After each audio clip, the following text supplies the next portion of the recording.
Nagkagirian ng ilang pulis at mga relista sa harapan ng Batasan Complex. Nagtangka makapasok sa compound ng Batasan ng Marelista para hilingin ang pagbasura sa panukalang nagpapalawig sa Comprehensive Agrarian Reform Program. May ulat on the spot si Sherian Torres. She?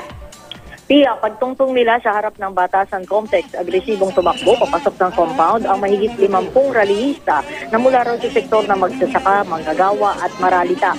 Pero bigo sila makapasok dahil agad humarang ang mga nakastandby ng tauhan ng Station 6. Sandaling nagkagirian, may nang bato, may nang pukpok na maghiwalay isang pulis at rallyista raw ang nasaktan sa sandaling banggaan. Sabi ni QCPD Station 6 Commander Superintendent Eliazar Mata, walang permit para mag-rally ang mga demonstrador pero hinayaan na lang nila. Ang hindi raw talaga nila pwedeng payagan ay ang makapasok ang mga rallyista sa loob ng Batasan Complex. Iginikiit ng mga rallyista ang pagbasura sa panukalang batas na nagpapalawig sa Comprehensive Agrarian Reform Program na nakaschedule dinggit o dinidinig na ngayon dito sa Kamara. Kinukundina na rin nila ang pagkakaaproba ng Charter Change Resolution ni Speaker Feliciano Belmonte. Giit ni Willie Marbella ng kilusang magbuhutid ng Pilipinas, ganun na sila ka-agresibo ngayon dahil binababoy naman daw kasi ng mga otoridad ang interes ng mga manghihirap. Sina Anak Pawis Party List Representative Fernando Hicap at Carlos Zarate ay nakikiisa rin sa pagkilos. Kaya narito yung ilan sa mga bahagi na ating nag-ipanayam. Kasi rinas nila yung harap na gusto pumasok, di ba? Which is bawal naman. Impact bawal nga rito, binablock nila yung daan. Napakahalaga po. Ngayon, maximum tolerance kami kasi napag-usap-usapan ng mga leader.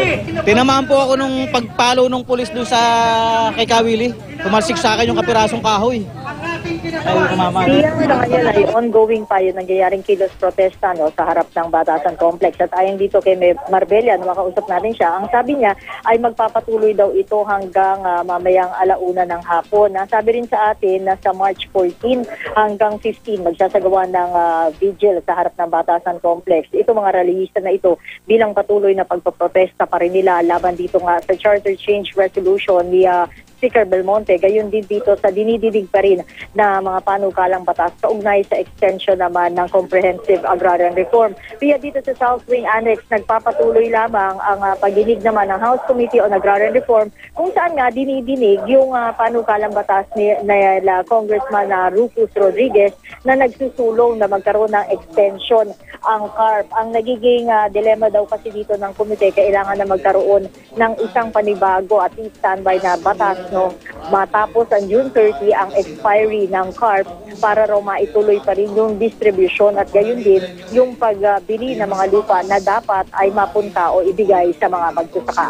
Yan mula latest mula dito sa Kamara. Balik sa iyo, Pia. Maraming salamat, Sherian Torres.